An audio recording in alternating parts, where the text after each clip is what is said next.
सीधे माननीय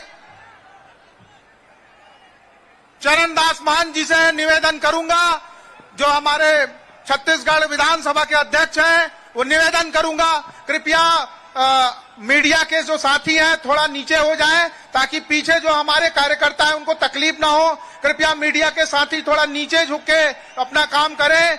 मैं चरणदास मान जी से निवेदन करता हूं कि वे इस सभा को सम्मानित करने के लिए, इस सभा को संबोधित करने के लिए आए। माननीय चरणदास मान जी। Hello hello. कवर्धा जिले के दूर दूर से आए भाइयों और बहनों, आप सबका बहुत बहुत स्वागत है। और ये सौभाग्य की बात है कि आज आपके यहां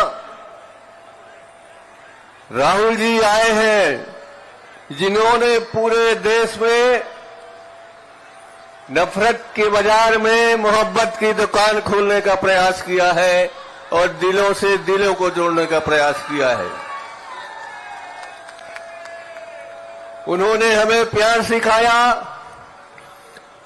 दिलों के दर्द को झेलना और देखना सिखाया, और आज आपके यहां प्यार बांटने आए हैं, विश्वास बांटने आए हैं।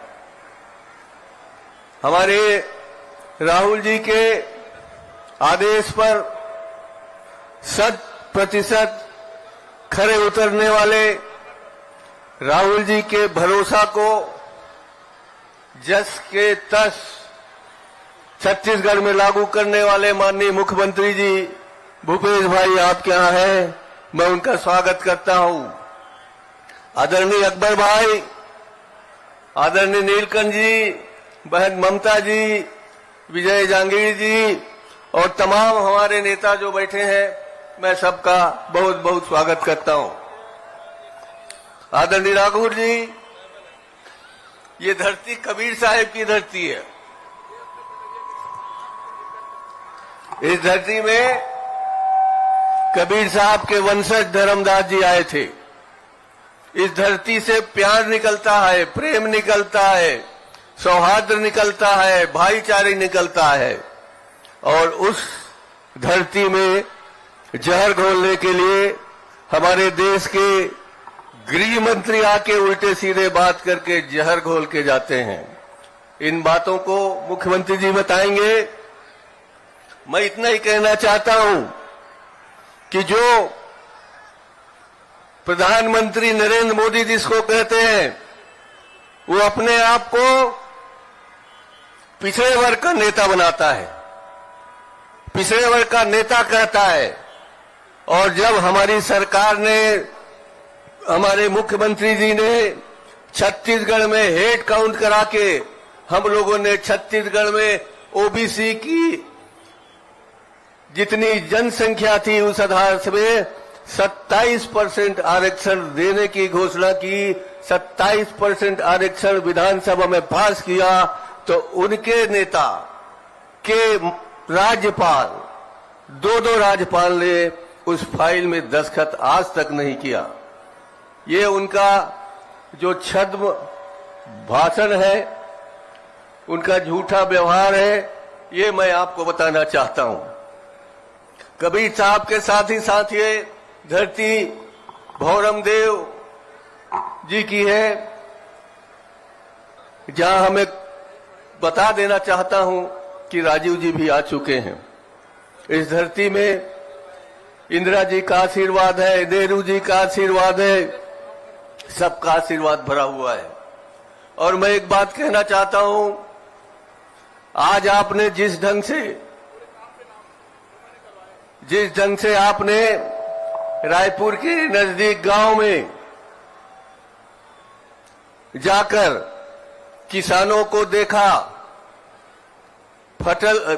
हमारे धान को काट के बताया, गरीबों को छूना, मजदूरों को सुना, किसानों को सुना, इस बात को मैं कह सकता हूं कि इंदिरा जी के जमाने में उन्होंने एक हरित क्रांति का नारा दिया था, हरित क्रांति को यहां पर फैलाया था। और आज आपने जिस ढंग से गरीबों के दुख को सुना है, आपने जिस ढंग से वहां के मजदूरों के दिल को सुना है, उनके दर्द को सुना है, उनकी बात को सुनी है, उनके बातों के अनुसार आपने जो निर्णय लिया है, वो मैं ये 100% विश्वास के साथ कह सकता हूं कि अब छत्तीसगढ़ में सुनहरी क्रांति आएगी। सुनहरी क्रांति जो धान के कटोरे के, धान के उत्पादन के लिए हम छत्तीसगढ़ में सुनहरी क्रांति लाके दिखाएंगे और ये हमारी क्रांति आने वाले दिनों में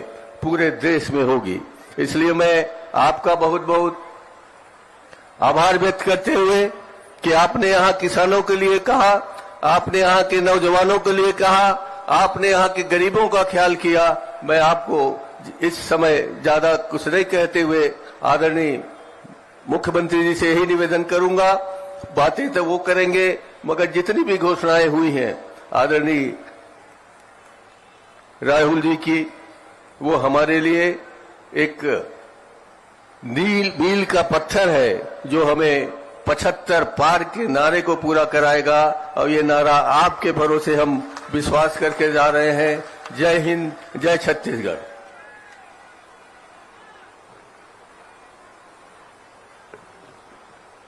हमारे बीच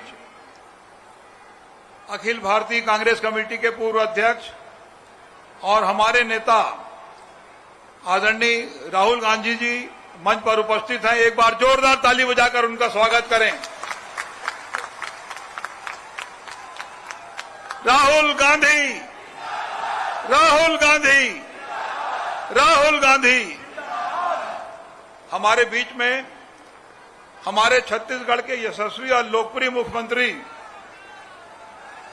आदरणीय भूपेश बघेल जी मंच पर उपस्थित हैं। जोरदार ताली बजाकर उनका स्वागत करें। भूपेश बघेल, भूपेश बघेल, भूपेश बघेल। हमारे विधानसभा के सम्मानित अध्यक्ष आदरणीय चरणदास महंत जी मंच पर हैं। जोरदार ताली बजाकर उनका भी स्वागत करें। चरणदास महंत, चरणदास महंत, चरणदास महंत। अब मैं ज्यादा समय ना लेते हुए बार बार कर्जा माफी करने वाले आदरणीय राहुल जी के निर्देश पर कर्जा माफी करने वाले महानायक माननीय भूपेश बघेल जी को आमंत्रित करता हूं कि वो सभा को संबोधित करें।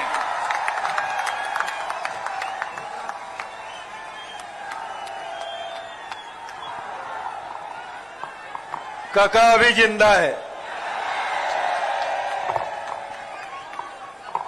हमारे राष्ट्रीय नेता आदरणीय राहुल गांधी जी, हमारे विधानसभा के अध्यक्ष भैया डॉक्टर चरणदास महंत जी और बहुत लोकप्रिय आपके विधायक और कर्मठ साथी मंत्रिमंडल के बहुत ही सूझबूझ वाला मंत्री भाई मोहम्मद अकबर जी, आदरणीय बहन ममता चंद्राकर जी, आदरणीय नीलकंठ चंद्रवंशी जी, आदरणीय जहांगीर जी, आदरणीय कन्हैया अग्रवाल जी और सभी हमारे मंच में उपस्थित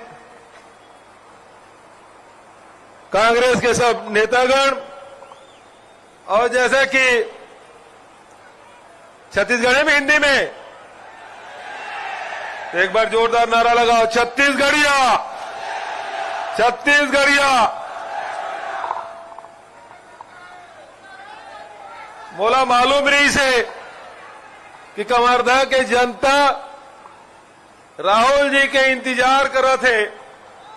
पिछले समय जतका भीड़ रही से राहुल जी के सभा में वो कर से भी 1.5 भीड़ ये साल होए। एक मतलब साफ है,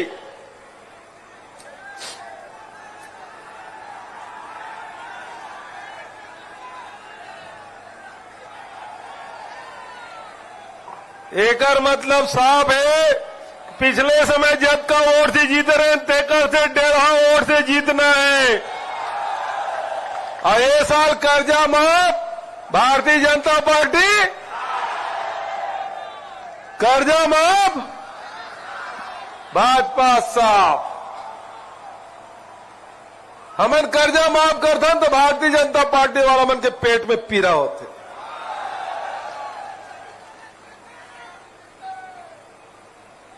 राहुल जी 5 साल पहले से कहा थे किसान के कर्जा माफ होना चाहिए। वो समय से कहा थे कि किसान ताकतवर होना चाहिए, आर्थिक मजबूती होना चाहिए। यहाँ के आदिवासी, यहाँ के किसान, यहाँ के अनुसूचित जाति के साथी, यहाँ के नौजवान, यहाँ की महतारी बहनी सब आर्थिक रूप से मजबूत हो, ताकतवर हो। और एक बार लगातार हमला निर्देश मिला थे। थोड़ी दिन वो टेक्निकल रहन देगा, तू मन थोड़ी दिन बैठ जाओ। वो टेक्निकल रहन दे, टेक्निकल ऐसे रहने, तू मन थोड़ी दिन बैठ जाओ। पांचों वाला मन, हाँ वो मेरून कुर्ता वाला है वो बैठ जाए। अब आते सुंदर सुंदर ओढ़ पहन ओढ़ के आए, वो मन दिखी नहीं तो फिर कैसे बनी है। देख हमारे बेटी माई मन बहनी मन कहते सुंदर दिखाते, अब तू मन आगू खड़ा हो गया। तो आज दो बात की लड़ाई है, दो विचारधारा की लड़ाई है और दो नेता है जेकर सब जन सुनते। एक नेता कहते किसान मजबूत हो, दूसर नेता कहते उद्योगपति मजबूत हो। हमारे नेता कहते किसान के ऋण माफी होना चाहिए और वो मोदी जी कहते उद्योगपति मन का ऋण माफी होना चाहिए। राहुल जी कहते यह रेलवे स्टेशन एयरपोर्ट खुलना चाहिए, आम जनता पर खुलना चाहिए। तो जब का खुले तेल बेचे काम कौन ला बेचे थे? वो बेचे काम करते थी, बचाए काम। तो केवल बात यह है छत्तीसगढ़ में आज ये कबीरधाम कवर्धा कबू डॉक्टर रमन सिंह यहाँ की विधायक रही से पलायन करके डोंगर गांव की से वहां पलायन करके राजनांदगांव, अब वहां पलायन करे लगी कावर की वहां गिरीश देवांगल भेज दे राहुल गांधी जी। ये बात तो तना ना हो गए नहीं है ठिकाना। काबर की किसान की विरोध करते, तुम्हार विरोध करते, गरीब की विरोध करते। आज रमन सिंह जी, यही रमन सिंह बड़ा सिधवा दिखते, लेकिन काम कैसे है? लोहा खदान अडानी ला, कोयला खदान अडानी ला, एयरपोर्ट अडानी ला, तो सब अडानी देते तो छत्तीसगढ़िया मन क्या करी? तो लड़ाई ही बात का है कि छत्तीसगढ़ के खदान ला, प्लांट ला, छत्तीसगढ़ ला बचाना है और दूसरा तरफ ताकत है जिन छत्तीसगढ़ ला बेचना चाहते। तू मन कहा चाहता, मैं पूछना चाहता हूं, छत्तीसगढ़ ला बचाना है ना? हाथ उठा बताओ, छत्तीसगढ़ ला बचाना है। काबर के छत्तीसगढ़ के खदान, छत्तीसगढ़ के प्लांट, छत्तीसगढ़ के धान, छत्तीसगढ़ के खेती ये बाची।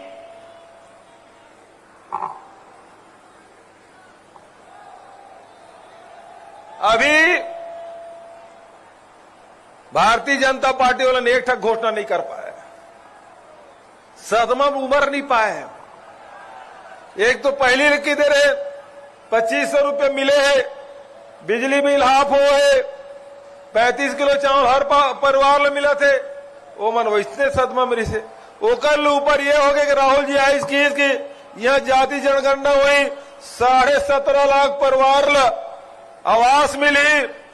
और बाद केस कि यहां जब का भी स्कूल कॉलेज है शासकीय, चाहे मेडिकल कॉलेज हो, इंजीनियरिंग कॉलेज हो, डिप्लोमा हो, ITI हो, वो में कोई फीस नहीं लगे, मुफ्त में पढ़ाई हुई। ये बात ला राहुल जी कही दे।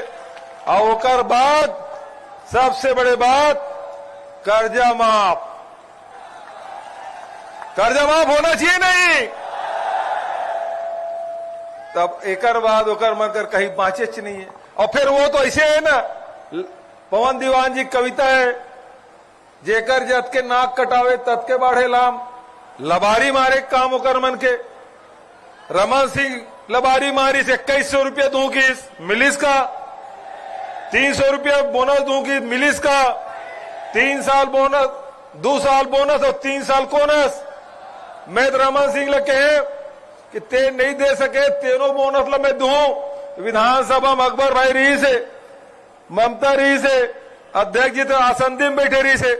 रमन सिंह पूछते कि मैं जिन वादा कर रहे हैं और 2 साल के बोनस ला नहीं दे, तेला ते दूं करे तेल कब देबे?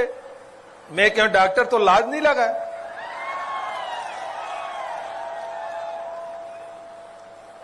लेकिन मैं प्रधानमंत्री चिट्ठी लिखे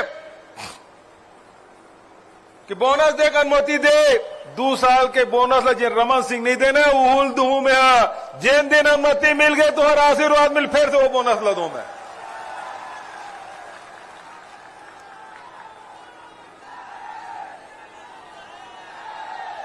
तो बहुत ज्यादा एक एक बात है।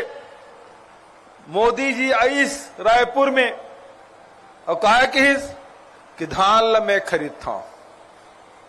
धान ला ही सही में खरीदतेगा? अब एक बड़े लाभारी कहा हो सकते थे बोलता। अब प्रधानमंत्री जैसे पद में बैठे हैं मोदी जी और छत्तीसगढ़ में आके कहते कि धान ला हमन खरीदे हैं। अरे धान ला हम खरीदे, कांग्रेस की सरकार खरीदे है। और प्रियंका जी सही जवाब दी सोला, कांकेर में आए रिसे वो कि मोदी जी यदि छत्तीसगढ़ के धान लत्ते खरीदतस तो बनारस में किसान 1200 रुपए में काबर बेचा थे? बनारस में पता करो 1200 रुपए का थे। और यहां 2640, राहुल जी 2500 कह रही से, 2640 ते एकड़ मन के बात के मोदी जी कह रही से विदेश से काला धन लाऊं, 15 लाख रुपए सबके खाता में डालूं। तो मोदी जी वहां झूठ बोला थे, रमन सिंह यहां झूठ बोला थे। एकड़ मन के बात के कोई गारंटी नहीं है। लेकिन कांग्रेस के नेता राहुल जी के जिन बात है वो जिन भरोसा है, वो कर जिन बात है तेकर ऊपर सबके भरोसा है। और भरोसा के गारंटी छत्तीसगढ़ सरकार है नहीं? गारंटी भरोसा है कि नहीं है ना? तो बहुत ज्यादा देर रहो आपके राहुल जी के बीच में नहीं रहते हुए अकबर भाई बहुत अकन बात बता रहे। मैं कर डबल रिपीट नहीं करूं, मैं सीधा जोरदार नारा के बीच में मैं राहुल जी बताऊं, कांग्रेस पार्टी, मल्लिकार्जुन खड़गे, सोनिया गांधी, राहुल गांधी जिंदाबाद, ताली बजा दो, राहुल गांधी जिंदाबाद।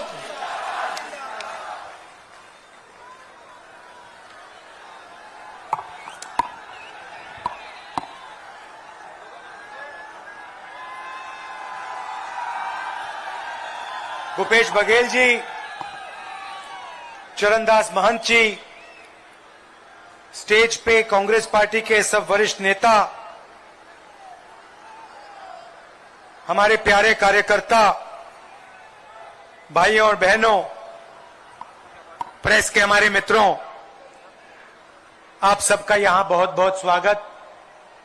गर्मी में आप यहां बात सुनने आए, इसके लिए दिल से बहुत बहुत धन्यवाद।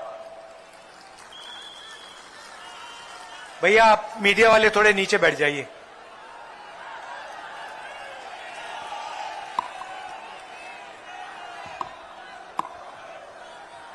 धन्यवाद। यहां पे ये सामने खड़े हो जाते हैं और फिर टीवी पे हमारी मीटिंग कभी नहीं दिखाएंगे, सिर्फ मोदी जी की दिखाएंगे। खैर इनकी गलती नहीं है, ये तो सिर्फ कैमरा चलाते हैं, छोटे रिपोर्टर हैं। इनके मालिक हैं वो मोदी जी से फायदा लेते हैं, इसीलिए वो मोदी जी का चेहरा 24 घंटा टीवी पे चलाते हैं।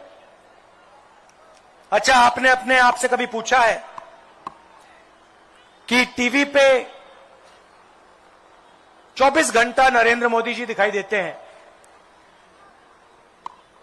और कांग्रेस पार्टी के नेता टीवी पे कभी नहीं दिखते? आपने कभी पूछा अपने आप से ये होता क्यों है? मैं आपको बताऊं, क्योंकि टीवी के मालिक किसान नहीं है, मजदूर नहीं है। अगर टीवी वाले मालिक किसान और मजदूर होते तो 24 घंटा कांग्रेस पार्टी के लोगों के चेहरे उस पे दिखते। मगर टीवी के मालिक अदानी जी हैं, पूरा का पूरा फायदा नरेंद्र मोदी जी अदानी जी को देते हैं, तो टीवी वाले इसलिए हमारी मीटिंग नहीं दिखाते। भाइयों और बहनों, दो तरीके की सरकार होती है। लोग आपसे कहेंगे अलग अलग तरीके की सरकार होती है। नहीं, सिर्फ दो तरीके की सरकार होती है। अब मैंने 20 साल राजनीति में काट लिए हैं, दो ही तरीके की होती हैं। एक सरकार होती है जो देश और प्रदेश के सबसे अमीर लोगों के लिए काम करती है, और दूसरी सरकार होती है जो देश या प्रदेश के किसानों, मजदूरों, छोटे व्यापारियों, युवाओं, बेरोजगार युवाओं के लिए काम करती है। और तीसरी सरकार होती नहीं। अब आपने निर्णय लेना है कि आप कौन सी सरकार चाहते हो। आपके पास, आपके सामने चुनाव है, आपने निर्णय लेना है। कमल का बटन दबाओगे, अदानी जी की सरकार बनेगी, खदान चली जाएगी, सही दाम नहीं मिलेगा, एयरपोर्ट, पोर्ट सब उठा के ले जाएंगे, आपकी जमीन छीन के ले जाएंगे। या फिर कांग्रेस पार्टी का बटन दबाओ, और जैसे ही आपने बटन दबाया वैसे ही किसानों का, मजदूरों का, छोटे व्यापारियों का काम शुरू हो जाएगा।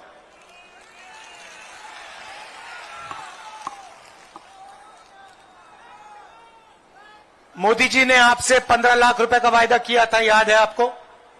याद है? काले धन मिटाने का वायदा किया था, याद है? वायदे पूरे किए? 15 लाख आया बैंक अकाउंट में? आपके बैंक अकाउंट में 15 लाख नहीं आया। 2-3 अरबपति है, उनके बैंक अकाउंट में 15 लाख करोड़ रुपए चला गया। भाइयों और बहनों, नरेंद्र मोदी जी ने किसानों का कर्जा माफ नहीं किया, ना हिंदुस्तान की सरकार ने किया, ना छत्तीसगढ़ की सरकार ने किया, मगर नरेंद्र मोदी ने स्वयं 14 लाख करोड़ रुपए 14 लाख करोड़ रुपए हिंदुस्तान के सबसे बड़े 2-3-5 अरबपतियों का माफ किया है।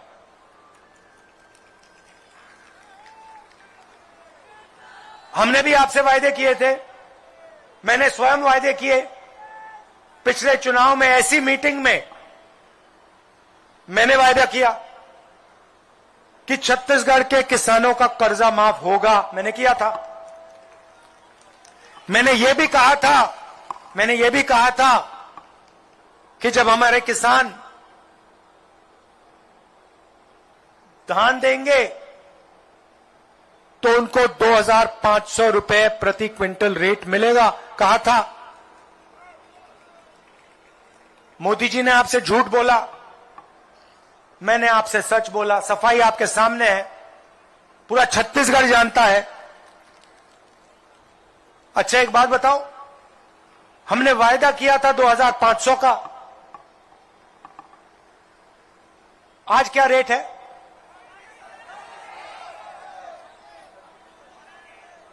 $2,600। हमने 2,500 कहा, अब 2,640 है। आपने हमें यह तो नहीं कहा कि भैया इसको बढ़ाओ, कहने की जरूरत ही नहीं रही। हमने बढ़ा दिया। क्यों? क्योंकि हम आपकी आवाज को सुनते हैं, जो आपके दिल में हम वो समझते हैं। और आज मैं आपको दो चीजें कह रहा हूं, किसानों को, छत्तीसगढ़ के किसानों को दो चीजें कह रहा हूं। आज ये 2640 है, आने वाले समय में ये 3000 हो जाएगा। और ये बढ़ता ही जाएगा, ये बढ़ता ही जाएगा। और जैसे हमने पिछली बार कर्जा माफी की बात कही थी, चुनाव खत्म होते ही, कांग्रेस पार्टी की सरकार बनते ही पहली कैबिनेट मीटिंग में फिर से कर्जा माफी हो जाएगी। भाइयों और बहनों, हम चाहते हैं कि प्रदेश का पैसा गांव में जाके खर्च हो। मोदी जी अदानी जी को पैसा देते हैं, अरबपतियों को पैसा देते हैं, उस पैसे को ले जाते हैं,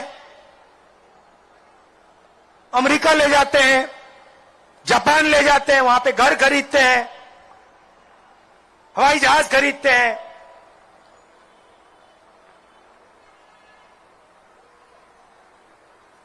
हम किसान को पैसा देते हैं, हम मजदूर को पैसा देते हैं। किसान और मजदूर अपने पैसे को कहां खर्च करते हैं? क्या अमेरिका में करते हैं या आपके गांव के पास करते हैं? गांव में करते हैं ना। तो जैसे ही हम किसान के जेब में पैसा डालते हैं, मजदूर के जेब में पैसा डालते हैं, वैसे ही वो जाके गांव में, शहरों में पैसा खर्च करते हैं। और जैसे ही वो पैसा खर्च करते हैं, छत्तीसगढ़ की अर्थव्यवस्था चालू हो जाती है, शुरू हो जाती है। भाइयों और बहनों, किसान, मजदूर और छोटा व्यापारी, छोटा बिजनेसमैन इस देश को चलाता है। आप लोग इस देश की रीढ़ की हड्डी हो, इसीलिए हम आपका कर्जा माफ करते हैं, इसीलिए हम आपकी मदद करते हैं। आज सुबह, और सुनिए, आज सुबह छत्तीसगढ़ के बड़े बड़े नेताओं के साथ, बघेल जी के साथ, टीएस सिंहदेव जी के साथ, महंत जी के साथ, साहू जी के साथ हम खेत में 1-2 घंटा किसानों के साथ काम किए।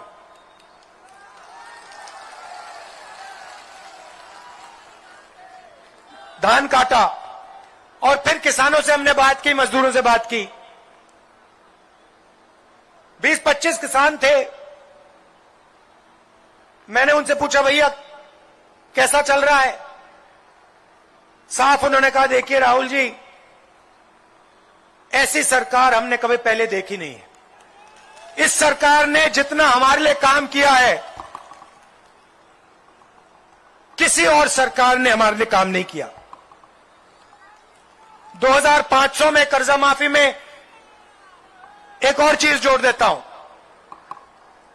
23,000 करोड़ रुपए किसान न्याय योजना में 26 लाख किसानों को इस सरकार ने दिया है।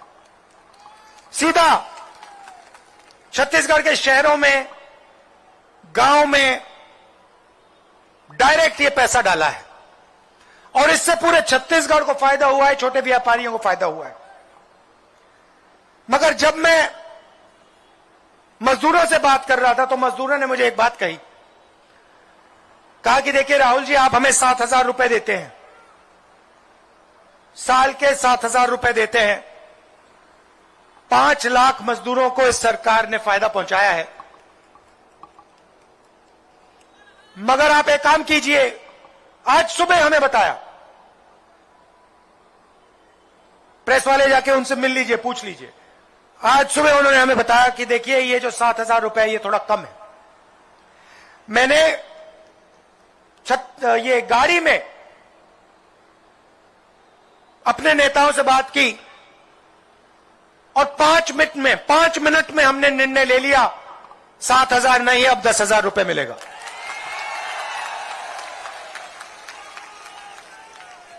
मतलब 10 मिनट नहीं, 5 मिनट में ऑर्डर दे दिया, भैया 7,000 नहीं 10,000। क्यों? हम छत्तीसगढ़ के गांव में, कस्बों में, शहरों में पैसा डालना चाहते हैं, गरीबों की हम मदद करना चाहते हैं। इसीलिए हम किसानों की मदद करते हैं, मजदूरों की मदद करते हैं, छोटे व्यापारियों की मदद करते हैं। यहां पे बहुत सारे छोटे व्यापारी हैं। आप अपना व्यापार चलाते हो, दुकानें चलाते हो। मैं आपसे पूछना चाहता हूं, जीएसटी से आपको कोई फायदा हुआ? मैं हजारों छोटे व्यापारियों से मिला हूं, सबसे पूछता हूं मैं कि भैया बताइए, नरेंद्र मोदी जी ने जीएसटी की, नोटबंदी की, ये किसके लिए किया? इसका आपको कोई फायदा मिला? सारे के सारे कहते हैं नरेंद्र मोदी जी ने ये काम अदानी जैसे लोगों के लिए किया है, हमारे को इससे कोई फायदा नहीं मिला, हमें सिर्फ नुकसान है, नुकसान है, नुकसान है। इनकी योजनाएं देख लीजिए, जीएसटी, नोटबंदी, किसान बिल, सारी की सारी योजनाएं गरीबों को चोट लगाती हैं। सारी की सारी योजनाएं अदानी जी जैसे लोगों को फायदा पहुंचाते हैं। अदानी जी को देखिए, एयरपोर्ट उनके पास, बंबई का एयरपोर्ट उनका नहीं था। बंबई के एयरपोर्ट के मालिक पर सीबीआई की इंक्वायरी हो गई, ईडी की इंक्वायरी हो गई। 2 मिनट में उसने कहा भैया ये लो एयरपोर्ट, अदानी जी को हो गया एयरपोर्ट। सारे एयरपोर्ट्स उनके हाथ, सारे पोर्ट्स उनके हाथ, किसान बिल उनके लिए। विदेश में सबसे जरूरी फाइनेंशियल अखबार है, दुनिया का सबसे मशहूर फाइनेंशियल अखबार है, वो कहता है कि नरेंद्र मोदी जी ने अदानी जी की मदद की है। और उन्होंने सवाल पूछा कि अदानी जी के पास 20,000 करोड़ रुपया जो विदेश में है वो कहां से आया? कोई जवाब नहीं भाई और बहनों। मैं आपको बताता हूं, मदद किसने की? मदद अदानी जी की, नरेंद्र मोदी जी ने की। पैसा कहां से आया? आपकी जेब से आया। लाखों करोड़ रुपए जीएसटी आप देते हो, किसान देता है, छोटे व्यापारी देते हैं, आपका कर्जा माफ नहीं होता। 14 लाख करोड़ रुपए जो आपका जीएसटी का पैसा था, उससे नरेंद्र मोदी जी ने हिंदुस्तान के सबसे बड़े अरबपति अदानी जी जैसे लोग का कर्जा माफ किया। मोदी जी कहते हैं कि वो ओबीसी के लिए काम करते हैं।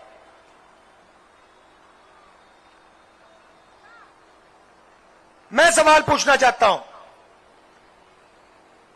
अगर मोदी जी ओबीसी के लिए काम करते हैं, और ये सवाल मैं सिर्फ छत्तीसगढ़ नहीं, मैं पूरे देश के ओबीसी युवाओं से पूछ रहा हूं,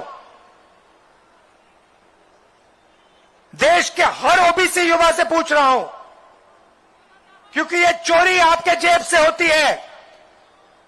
मैं आपसे पूछ रहा हूं, अगर मोदी जी सचमुच में ओबीसी की मदद करते हैं तो फिर वो जाति जनगणना से क्यों डरते हैं?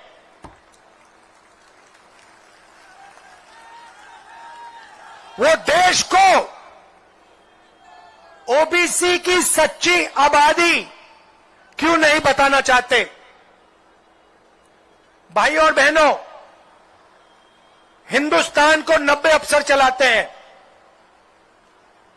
Secretary to government of India और कैबिनेट सेक्रेटरी 90 लोग हैं। ये लोग हिंदुस्तान के बजट के सारे निर्णय लेते हैं।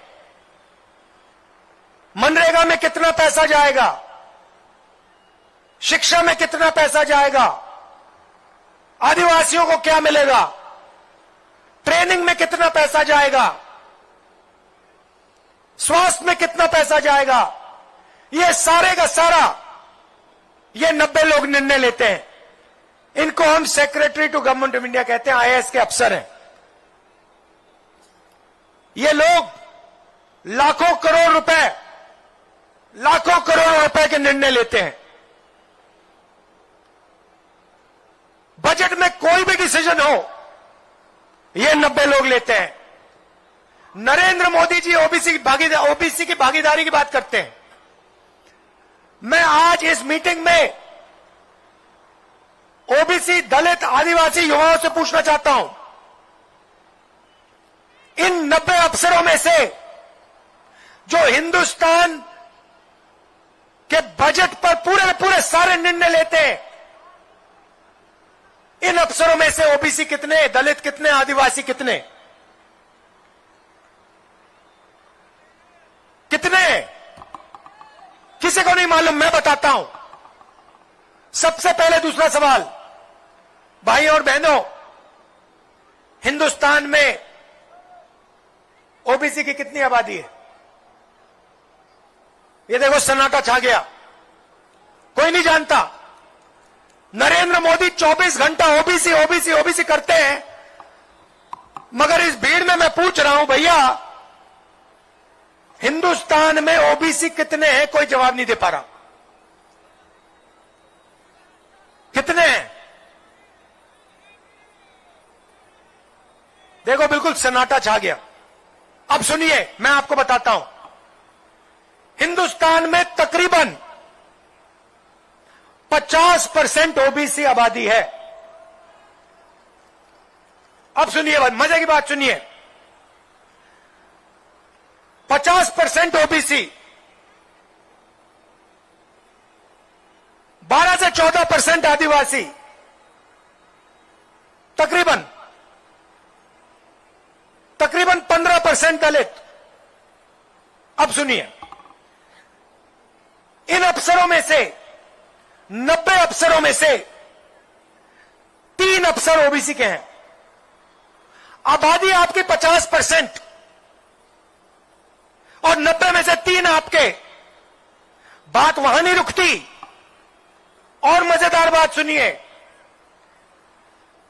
हिंदुस्तान का बजट तकरीबन 45 लाख करोड़ रुपए का है। 90 लोग इस पैसे को बांटते हैं। 90 में से 3 ओबीसी हैं, और जिन लोगों की 50% आबादी है, वो सिर्फ बजट का 5% बांटते हैं। मतलब अगर हिंदुस्तान के बजट में 100 रुपए होते, तो हिंदुस्तान का 50% ओबीसी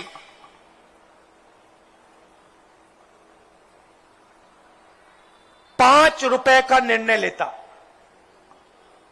और फिर नरेंद्र मोदी कहते हैं कि ओबीसी की सरकार चल रही है। कहां ओबीसी की सरकार चल रही है? चलिए आदिवासियों की बात करते हैं। इनमें से 3 अफसर आदिवासी हैं। बड़ी बड़ी मिनिस्ट्री नहीं कंट्रोल करते, कोने में बैठा रखे हैं छोटे मंत्रालय में। और निर्णय कितना लेते मैं आपको बताता हूं। अगर हिंदुस्तान का बजट 100 रुपए होता, तो आदिवासी अफसर 10 पैसे का निर्णय लेते हैं। भाई और बहनों, नरेंद्र मोदी जी ओबीसी, दलित, आदिवासी के लिए काम नहीं करते हैं। नरेंद्र मोदी जी अदानी के लिए काम करते हैं, इसीलिए वो जाति जनगणना की बात स्टेज से नहीं कर सकते। जिस दिन नरेंद्र मोदी जी ने जाति जनगणना की बात शुरू कर दी, लिख के ले लो, टेलीविजन पे आपको उनका चेहरा नहीं दिखेगा। बात समझो। जिस दिन नरेंद्र मोदी ने भाषण में कहा कि मैं जाति जनगणना करूंगा, उस दिन टीवी पे नरेंद्र मोदी नहीं दिखेंगे भाई और बहनों, गायब हो जाएंगे।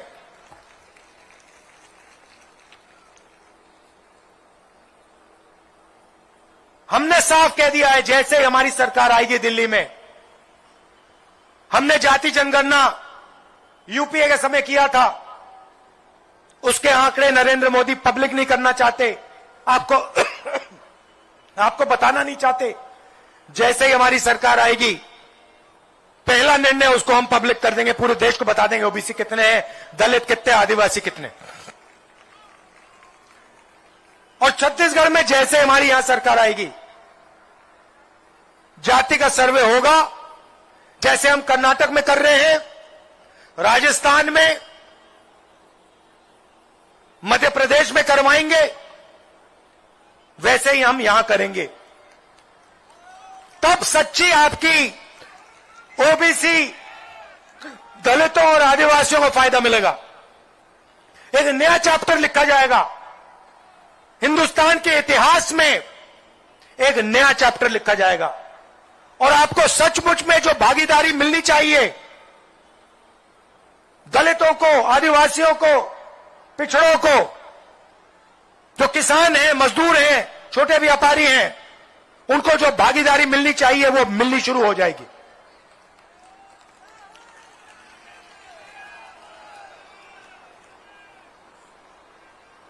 दो और चीजें आपसे कहना चाहता हूं। मोदी जी और बीजेपी जहां भी देखते हैं प्राइवेटाइजेशन कर देते हैं। अस्पताल, स्कूल, कॉलेज, सब कुछ प्राइवेट कर देते हैं।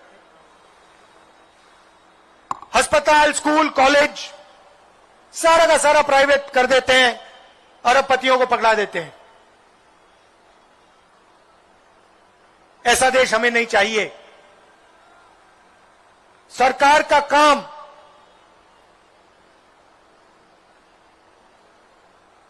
गरीबों की रक्षा करने का होता है। सरकार का काम स्कूल, कॉलेज, यूनिवर्सिटी चलाने का होता है। सरकार का काम स्वास्थ्य का होता है। इसीलिए हमने निर्णय लिया है कि हमारी सरकार आने के बाद छत्तीसगढ़ में केजी टू पीजी होगा। केजी टू पीजी समझे आप? केजी टू पीजी का मतलब समझे? नहीं समझे? मैं बताता हूं। केजी से लेकर पीजी तक मुफ्त शिक्षा मिलेगी। सरकारी स्कूलों में, कॉलेजेस में, यूनिवर्सिटी में केजी से लेकर पीजी तक आपके बच्चे मुफ्त में पढ़ेंगे। किसानों को हमने कर्जा माफ किया, मजदूरों को 10,000 रुपए दे रहे हैं, आदिवासियों को हमने तेंदुपत्ता के लिए 4,000 रुपए दिया। उसमें भी हम एक चीज जोड़ना चाह रहे हैं, हर साल 4,000 रुपए आदिवासियों को एक्स्ट्रा बोनस। भाइयों बहनों एक बात समझो, जितना पैसा नरेंद्र मोदी अदानी को देगा ना, उतना पैसा मैं छत्तीसगढ़ के किसानों को, मजदूरों को, छोटे व्यापारी को दूंगा।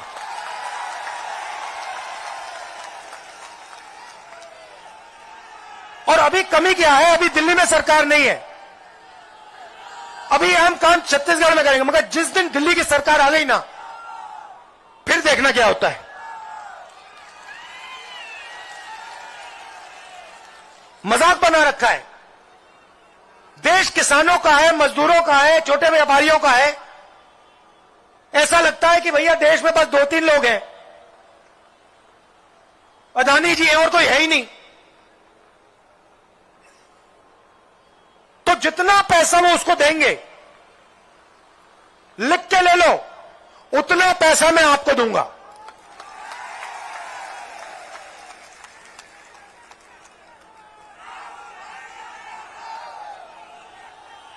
उससे भी पैसा लेके आपको दूंगा।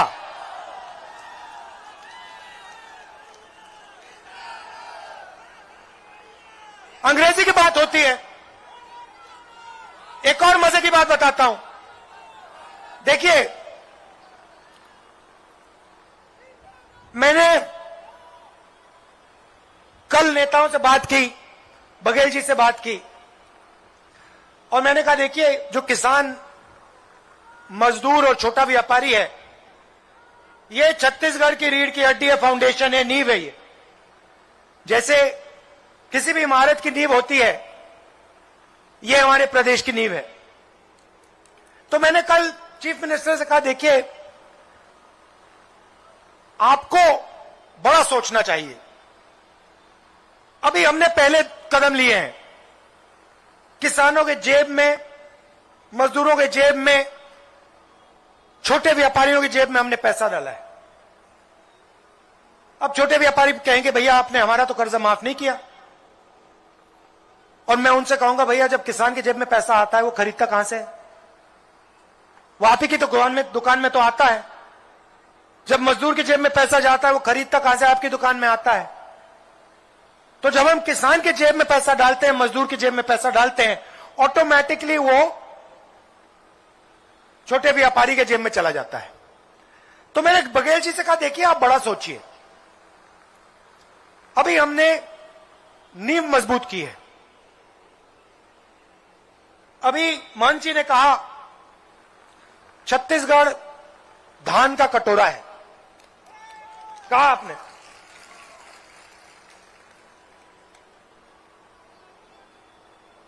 हिंदुस्तान का। अच्छा, थाली में अगर सिर्फ चावल हो तो मजा तो नहीं आएगा, तो कटोरी में सब्जी भी डालनी पड़ेगी, सब्जी डालनी पड़ेगी, साइड में उसमें थाली में अचार भी होना पड़ेगा नहीं? तो मैंने बघेल जी से कहा देखिए आप ऐसे करिए, जैसे आपने यहां पे अंग्रेजी स्कूल का जाल फैलाया है, 400 अंग्रेजी इंग्लिश मीडियम स्कूल खुले हैं, वैसे ही आप फूड प्रोसेसिंग का जाल फैला दीजिए। हर डिस्ट्रिक्ट में कोई ना कोई फूड प्रोसेसिंग की इंडस्ट्री खोल दीजिए। जहां आम उगाते हैं वहां आम की प्रोसेसिंग की इंडस्ट्री खोल दीजिए। जहां हमारे आदिवासी लोग जंगल में इमली निकालते हैं, इमली की प्रोसेसिंग का प्लांट लगा लीजिए। ऐसे फूड प्रोसेसिंग यूनिट्स का एक जाल बैठा दीजिए। और फिर मैंने उनसे कहा जैसे ही हमारी दिल्ली में सरकार आएगी, हम 2-3 इंटरनेशनल एयरपोर्ट छत्तीसगढ़ में डाल देंगे। और फिर आप फिर हिंदुस्तान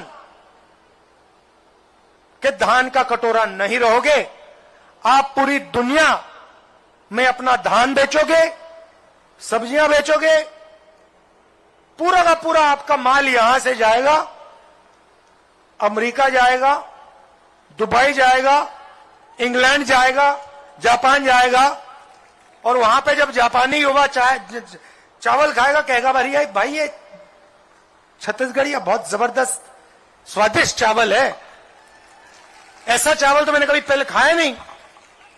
फिर वो हवाई जहाज में यहां आएगा, आपके प्रदेश को देखेगा। तो इसीलिए मेरा कहना है कि छत्तीसगढ़ को सिर्फ हिंदुस्तान से नहीं जोड़ना, छत्तीसगढ़ को पूरी दुनिया से जोड़ना है। और अगर हमें पूरी दुनिया से जुड़ना है तो अगर आप अमेरिका जाओगे तो आपको अंग्रेजी की जरूरत पड़ेगी, पड़ेगी नहीं पड़ेगी? इसलिए हम चाहते हैं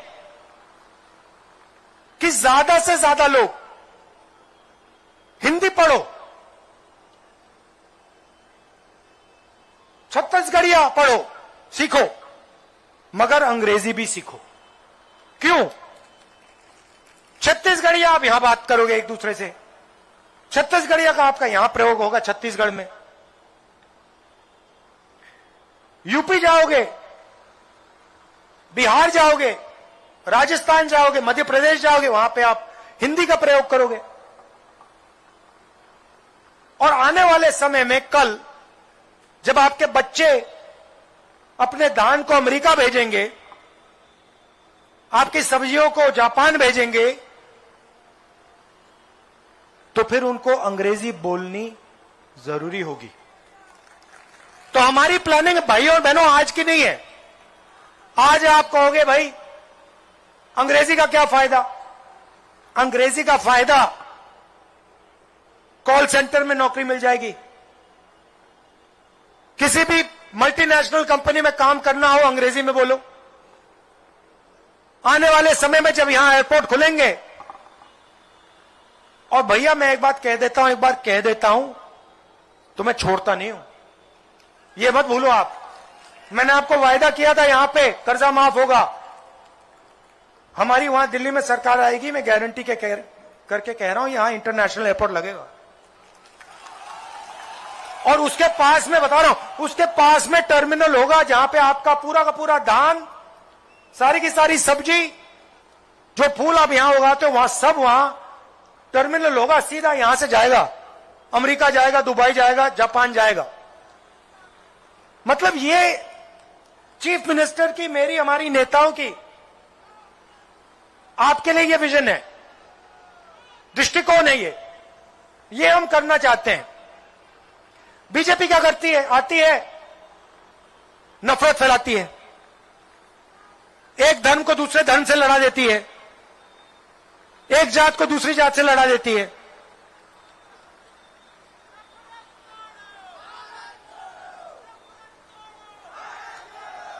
नफरत के बाजार में मोहब्बत की दुकान खोलती है कांग्रेस पार्टी। अब आखिरी बात, काफी लंबा बोल लिया मैं, आखिरी बात। बीजेपी के लोग कहते हैं भैया छत्तीसगढ़िया मत सीखो, अंग्रेजी मत सीखो, हिंदी सीखो।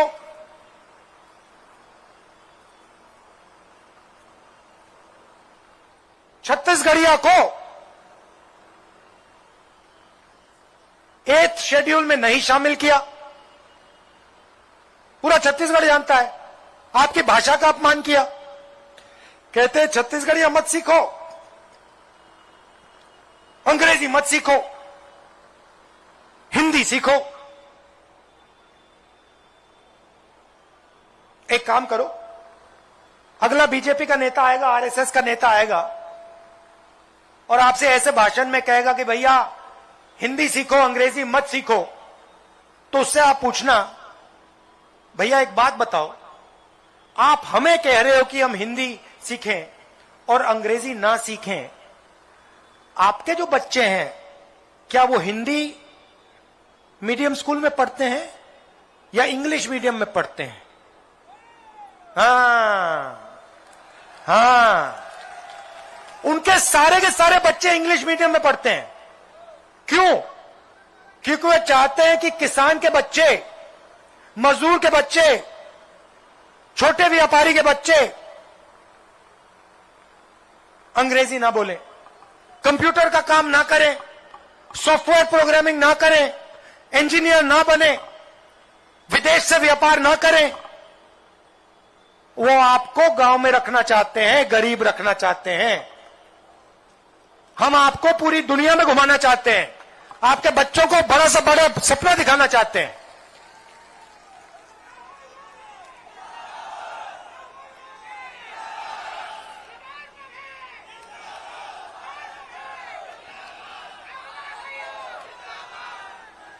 तो ये मैं आपसे कहना चाह रहा था। शाम का समय है, दूर दूर से आप आए, इसके लिए आप सबको दिल से धन्यवाद। नमस्कार, जय हिंद।